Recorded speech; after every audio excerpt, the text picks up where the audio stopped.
તો ભરૂચના અંકલેશ્વરમાં ધોધમાર વરસાદ પડ્યો। જીઆઈડીસી ખાતે પાણી ભરાઈ ગયા।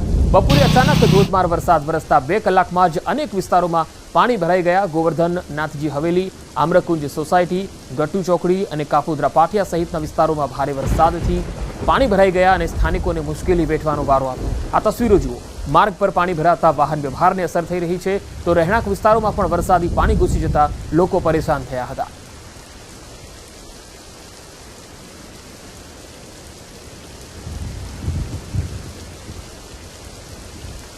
તો સુરત જિલ્લામાં અવિરત ધોધમાર વરસાદ છે। જિલ્લાના માંડવી તાલુકાના બૌધાન ગામેથી નોગામા તરફ જતા માર્ગ પર આવેલ જાબડી ખાડીમાં પૂરની સ્થિતિ જોવા મળી। બૌધાનથી નોગામા જતા જાબડી ખાડીના લો લેવલ બ્રિજ પાણીમાં ગરકાવ થયો।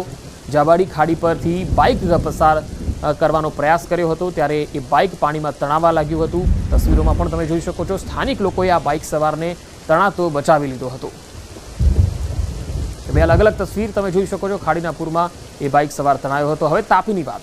તાપીના ઉચ્છલની રાયંગણ ખાડીથી આ તસવીરો આવી રહી છે। અહીંયા નહાવા પડેલો એક વ્યક્તિ તણાવા લાગ્યો। ઉચ્છલના ખાવદા ગામેથી પસાર થાય છે રાયંગણ ખાડી। જો કે તરતા આવડતું હોવાથી બાદમાં નદીના ઝડપી પ્રવાહમાંથી બહાર નીકળવામાં તે સફળ રહ્યો હતો। તો તસવીરોમાં જોઈ શકાય છે પાણીનો આ ધસમસતો પ્રવાહ છે। ધસમસતા પાણીના વહેણમાં નહાવા પડેલા આ શખ્સને સ્થાનિકોએ મેથી પાક પણ આપ્યો। મહારાષ્ટ્ર અને ગુજરાતના સરહદી વિસ્તારોમાં ભારે વરસાદને લઈને નદી નાળા ઉભરાયા હતા।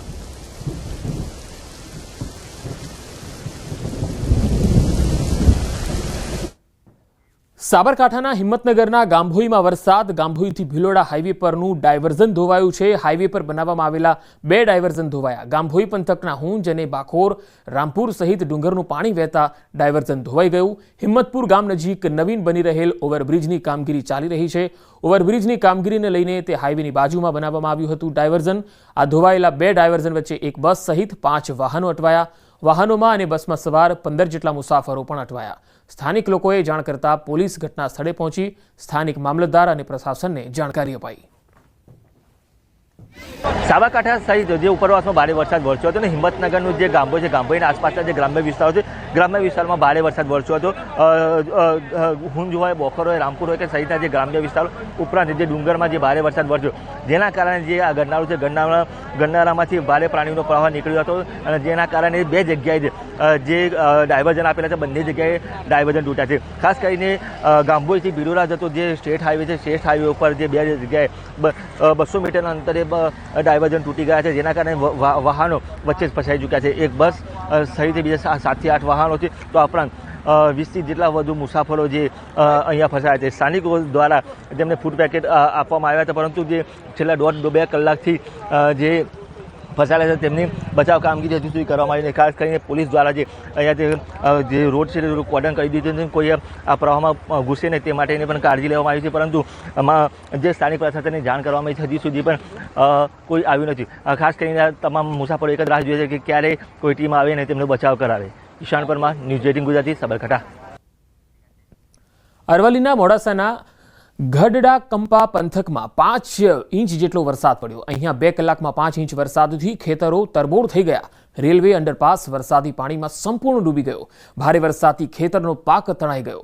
વાઘાકોતરના પાણીએ ખેતરોમાં માર્ગ પર જે પાણી કરી નાખ્યું છે અને વિસ્તારના ખેડૂતોને ખેતીના પાકમાં હવે વ્યાપક નુકસાની આવી છે। તો ગઢડા કંપા મોડાસાની સરહદ પર આવતો આ ગામ તમે તસવીરોમાં જોઈ શકો છો। અહીંયા 5 ઇંચ જેટલો વરસાદ પડ્યો અને તેના કારણે આ જે વિસ્તાર છે એ સંપૂર્ણ પાણીમાં ડૂબી ગયો। રેલ અંડરપાસ પણ પાણીમાં ડૂબી ગયો અને ખેતરો તરબોળ થઈ ગયા। ખેતરનો પાક તણાવા લાગ્યો અને તેના કારણે ખેડૂતોને નુકસાની વેઠવાનો વારો આવ્યો।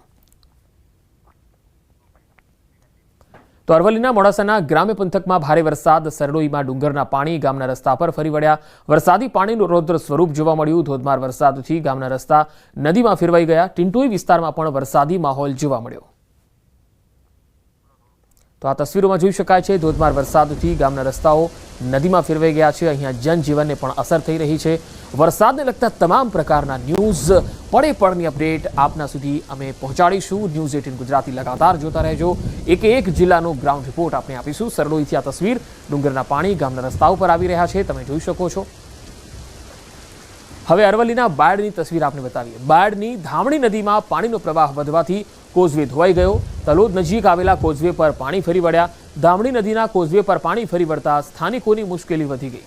હમીરપુરા, બોરડીમઠ અને મોતીપુરા જેવા ગામો સંપર્ક વિહોણા બની ગયા।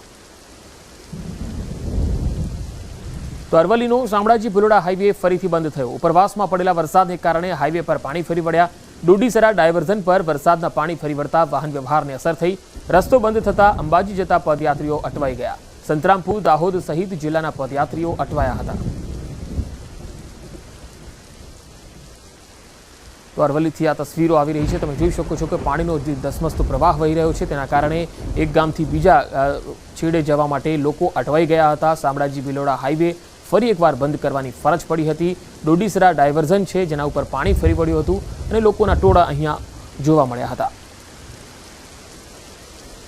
અમારા ગામમાં 3 જગ્યા વાંઘા પડે છે। 1 વર્ષથી આ કોન્ટ્રાક્ટરનું કામ ચાલુ છે, પણ પુલ બનાવવાનું પણ આજ સુધીનું